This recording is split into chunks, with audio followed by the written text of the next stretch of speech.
For crime stats, our calls presently this year are up about 7.9% from last year.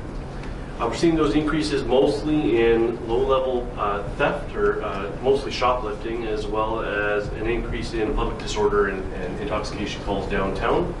That's also leading to an increase in our prisoner count this year, which is up 27.7% from last year. And contributing to that as well is likely the warmer weather that we're experiencing this year. So we're seeing a higher prisoner count at this time of the year compared to last year's.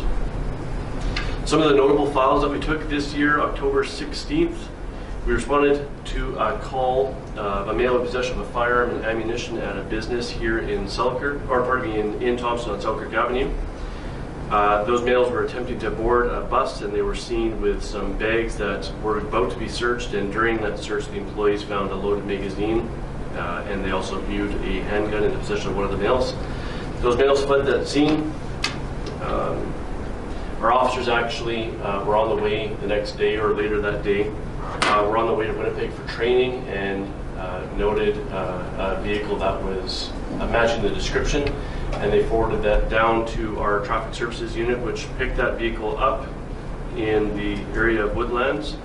Those suspects were arrested. They were in possession of a large sum of cash as well as drugs, and remanded into custody for drug trafficking. So they were drug trafficking in the Thompson area. On October 20th, we received a report at the Thompson General Hospital of a 44-year-old man that had entered the hospital and uttered threats towards those that were seated in the waiting room.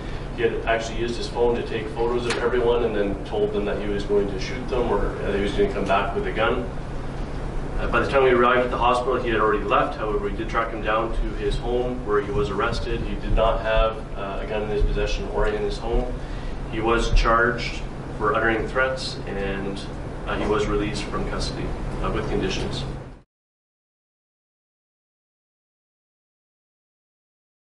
The first initiative was to run joint RCMP CSO initiatives to address the downtown social disorders. So we were intending on doing monthly blitzes with the CSOs. We haven't been able to meet up with the CSOs, obviously, for obvious reasons. However, we did run a blitz in the month of October, during which we issued a total of 30 violation tickets, totaling around $8,700 in fines, and those were all issued in the area of Walmart and Safeway. The second initiative was to establish a crime suppression unit. No updates on that. The third was to engage the provincial liquor inspector to work together on some joint initiatives to target our liquor sales venues in Thompson. We've had some troubles getting a hold of them and reaching out, but we're continuing to do so, and I expect that we'll have no troubles meeting these targets before the end of the year.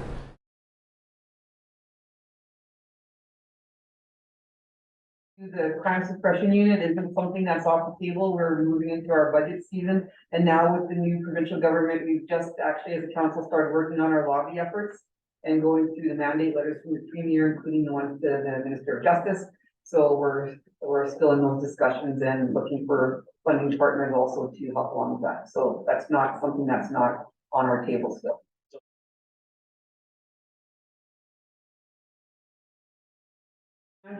It's something for council to consider as part of the ministerial mandate letters. There's a discussion, I believe, for the minister in charge of mental health to create 100 new positions that would be mental health specialists that would work along the side of police. I know Inspector Werrell had brought this idea to me from the detachment earlier, so I believe that's somewhere that the city could target, going to the ministers and saying we have plans for a crime suppression unit. Let's partner that crime suppression unit with some of these workers with mental health care backgrounds. There might be some beneficial overlap there for council in the province to consider.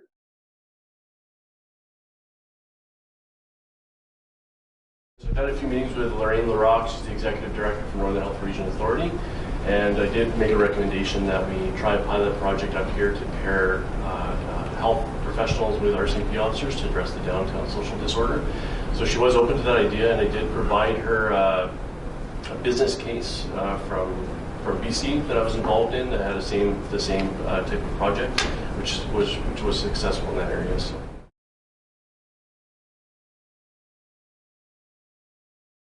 So we're doing everything that we can to bring more members in. We do have a couple of senior members coming in from down south. We have lots of recruits coming in, as you know. But we get what we get right now. So we're doing the best we can with what we have, and hopefully the situation improves before summer when our calls increase. So.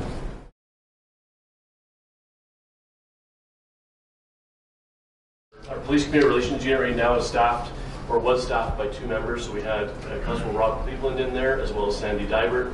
So Sandy Dybert is finished now.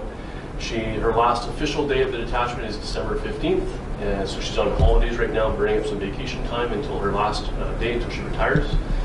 So you won't see Sandy anymore working at the RCMP detachment, which is a loss for sure. She was quite active in the community and represented us proudly. So I'm sorry to see her go. But she's done her time. I think she's finishing up with about 25 years of service, so she's calling retirement. I think she's going to be teaching here locally in one of the schools, so that's her plan anyways.